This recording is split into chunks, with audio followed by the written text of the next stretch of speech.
भाभी की सौतन पार्ट 1। माँ, भाई ने इस लड़की से क्यों शादी की? मुझे ये अधीरा बिल्कुल पसंद नहीं है। बेटी अब क्या कर सकते हैं, मैं भी तुम्हारे भाई की शादी इस लड़की से नहीं कराना चाहती थी, लेकिन समर्थ की जिद के आगे मुझे झुकना ही पड़ा। समर्थ ने अपनी पसंद की लड़की अधीरा से शादी की है, लेकिन उसकी माँ मंजू और बहन सौम्या को अधीरा बिल्कुल पसंद नहीं है।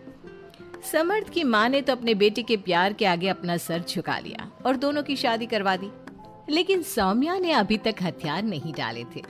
वो अभी भी अपनी भाभी को घर से निकालने की हर मुमकिन कोशिश कर रही है। बहू, ओ बहू, आज चाय मिलेगी या नहीं? लाई माँ जी। एक तो समर्थ भी न जाने कहां से इस लड़की को पकड़ कर ले आया है। हर काम ऐसे करती है मानो हाथों में मेहंदी लगी हो। लीजिए माँ जी चाय। अच्छा तो ले आई तू चाय। मुझे तो लगा था कि तू सुबह की चाय दोपहर के खाने के बाद देगी। माँ जी, दूध वाला लेट आया था, इसलिए चाय बनाने में लेट हो गई। इतने में सौम्या वहाँ आ जाती है। माँ, मैं अपनी सहेली देविका से मिलने जा रही हूँ, शाम को आऊंगी। सौम्या, मैंने तुम्हारे लिए नाश्ता बना दिया है, पहले नाश्ता कर लो फिर चली जाना। मुझे आपके हाथ का बेस्वाद खाना नहीं खाना। मेरी सहेली देविका बहुत अच्छा खाना बनाती है, मैं उसके यहाँ खा लूंगी। ओके माँ, बाय, मैं चलती हूँ।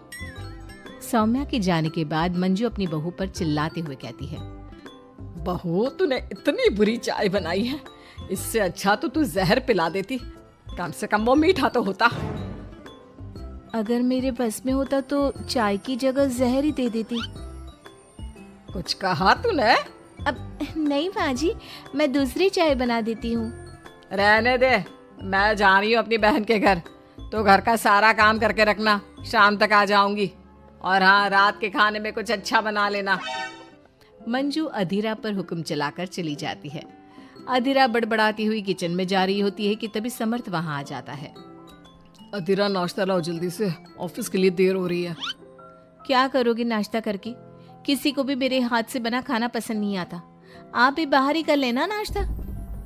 लगता है माँ और सौम्या ने फिर तुमसे कुछ कहा है, तभी तुम्हारा मूड इतना खराब है। तुम माँ और सौम्या की बातों का बुरा मत माना करो। मैंने माँ के खिलाफ जाकर शादी की है ना, इसलिए वो तुमसे कुछ उखड़ी उखड़ी रहती है। लेकिन मुझे पता है, जिस तरह तुमने मेरा दिल जीत लिया, उसी तरह तुम माँ और सौम्या का दिल भी जीत लोगे। बातें बनाना कोई आपसे सीखे। अब आपको ऑफिस के लिए देर नहीं हो रही? हो तो रही है, लेकिन सोच रहा हूँ सौम्या और माँ घर पर नहीं है, तुम दिन भर अकेली घर में क्या करोगी? मैं आज ऑफिस की छुट्टी कर ही लेता हूँ। नहीं नहीं नहीं, मैं घर में अकेली रह सकती हूँ, आप ऑफिस जाओ। चलो जाओ और अपना काम करो। समर्थ ऑफिस चला जाता है और शाम को जब सभी घर आते हैं, अधीरा सबके लिए बड़े प्यार से खाना तैयार करके रखती है। सौम्या सबसे पहले किचन में जाती है। अरे वाह, खाने की तो बहुत अच्छी खुशबू आ रही है, लेकिन मुझे इस खाने का मजा किरकिरा करना ही होगा। सौम्या खाने के अंदर बहुत सारी हल्दी डालकर चली जाती है। उसके बाद अधीरा सबके लिए खाना लगाती है, लेकिन किसी को भी खाना अच्छा नहीं लगता। छी भाभी, कितना बुरा खाना बनाया है। इससे अच्छा तो आप हमें मना ही कर देती कि आप खाना बनाएंगी ही नहीं, तो हम बाहर से ही कुछ अच्छा खाकर आ जाते। कम से कम हमारे मुंह का स्वाद तो नहीं बिगड़ता। बहू, तूने हम सबको सुबह बिना खाना खाए निकाल दिया, और अब भी हमें बिना खाना खाए सोना पड़ेगा। क्या करती हो अधीरा? तुम्हें खाना बनाना भी नहीं आता क्या? दिमाग खराब कर दिया। समर्थ गुस्से में वहां से चला जाता है। उसके पीछे पीछे सौम्या भी जाती है। भैया, हमने आपसे कितना मना किया था कि इस लड़की से शादी मत करो मत करो, लेकिन आपने हमारी एक नहीं सुनी। आप मेरी सहेली देविका को तो जानती हो ना, सुंदर होने के साथ साथ हर काम में माहिर है। सौम्या देखो, मैं वैसे ही परेशान हूँ, तुम मुझे और परेशान मत करो, जाओ यहाँ से। सौम्या ने समर्थ के दिल में अधीरा के लिए नफरत डालने की कोशिश की।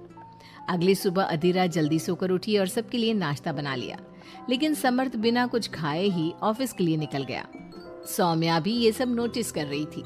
उसने देविका को घर पर बुला लिया।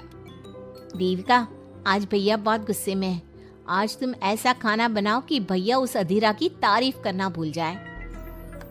सौम्या, तुम ये सब क्या कर रही हो? तुम्हारा भाई शादीशुदा है, वो कभी मुझसे शादी करने के लिए तैयार नहीं होगा। लेकिन तुम तो भाई से पहले से ही प्यार करती थी ना। हाँ करती थी, लेकिन ये उन दिनों की बात है ना। चुप रहो तुम। अगर तुम्हें भैया को पाना है तो तुम्हें वही करना होगा जो मैं कहूंगी। सौम्या ने जैसा जैसा कहा देविका ने वैसा ही किया। देविका ने बहुत ही स्वादिष्ट खाना बनाया। शाम को सभी लोग इकट्ठा हुए और सबने एक साथ मिलकर खाना खाया। इतना मजेदार खाना खाकर सबने देविका की खूब तारीफ की। समर्थ ने अपनी पत्नी को ताना देते हुए कहा, अधीरा, देविका ने कितना अच्छा खाना बनाया है। तुम्हें देविका से खाना बनाना सीखना चाहिए। अब तो ये रोज की बात हो गई। सौम्या हर बार देविका को अपने घर बुलाती और किसी न किसी बात पर अधीरा को शर्मिंदा करती। सौम्या अपने भाई की बात देविका से कराने लगी।